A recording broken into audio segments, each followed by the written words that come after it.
नमस्कार दोस्तों, मैं हूं सतीश यादव और आज आप लोगों के बीच में मैं उस शख्स के जीवन पर प्रकाश डालने जा रहा हूं जो हम आप लोगों ने हमारी अगली वीडियो में देखा था। और मैं अपने अगली वीडियो के अंत में आप लोगों से यह बताया था कि मैं हमारी आने वाली वीडियो जो होगी उसमें मैं आप लोग को बताऊंगा कि संविधान को किस शख्स ने, किस महानुभाव ने अपने हाथों से लिखा था।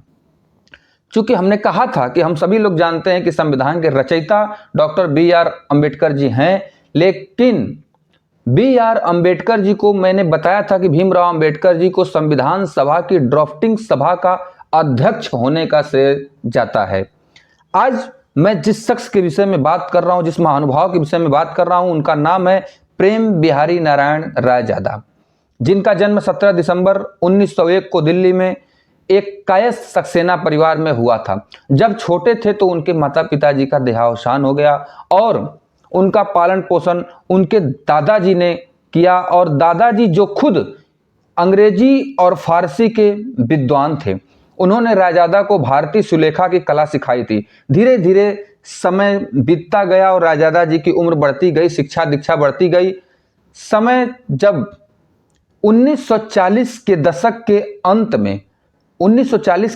अंत में भारत की संविधान सभा द्वारा भारतीय संविधान का मसौदा तैयार किया जा रहा था, तो जवाहरलाल नेहरू जी ने रायजादा को मौलिक दस्तावेजों की पहली प्रति लिखने को कहा था। यह पूछे जाने पर कि संविधान को हाथ से लिखने के लिए वह कितना शुल्क लेंगे, तो रायजादा साहब ने जवाब दिया। स्वर में हंसकर उन्होंने कहा कि 1 पैसा भी नहीं लूंगा।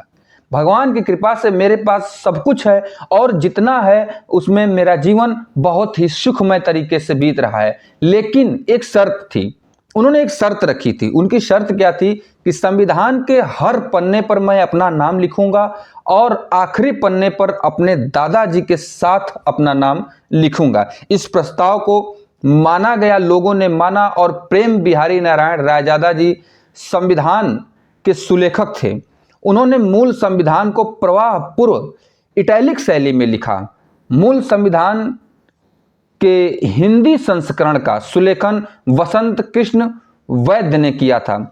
कॉन्स्टिट्यूशन हॉल, जिसे अब कॉन्स्टिट्यूशन क्लब ऑफ इंडिया कहा जाता है, जिसके एक कमरे में काम करते हुए उन्होंने 6 महीने के दौरान दस्तावेज तैयार किया, जिसमें 395 लेख, 8 अनुसूचियां और 1 प्रस्तावना शामिल थी। उन्होंने अपने लेखन के दौरान सैकड़ों पेन निबों का उपयोग करते हुए सुलेख की अपनी बहती शैली को दस्तावेज में शामिल किया। इस शर्त का सम्मान किया गया कि उनका और उनके दादाजी का नाम दस्तावेजों में देखे जा सकते हैं। दोस्तों, जब यह पूरा हुआ तो पांडुलिपि 251 पृष्ठों की थी और इसका वजन 3.75 किलोग्राम 8.26 पाउंड था।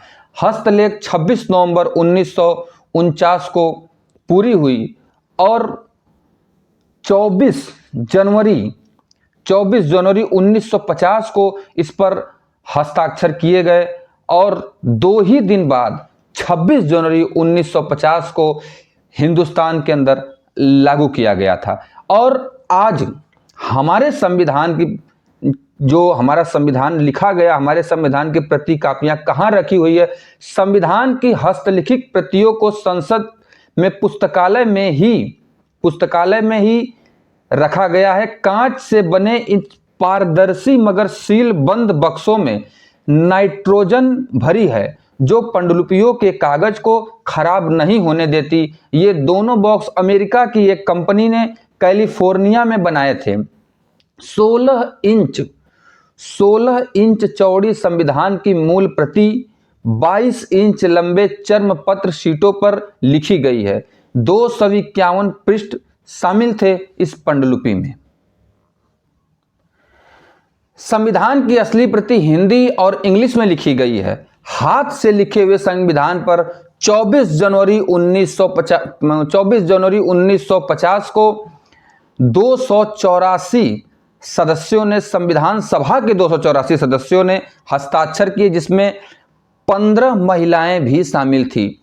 2 दिन बाद 26 जनवरी 1950 को यह संविधान देश में लागू हो गया था। तो दोस्तों, आज आप लोगों ने हमारे वीडियो में देखा संविधान के पन्नों पर अपनी कलम चलाने वाले उस महानुभाव के जीवन दर्शन और जीवन परिचय के विषय में हमने आप लोग को बताया। और आज भी 26 नवंबर का दिन संविधान दिवस और 26 जनवरी का दिन गणतंत्र दिवस के रूप में पूरे देश में बड़े ही हर्षोल्लास के साथ मनाया जाता है।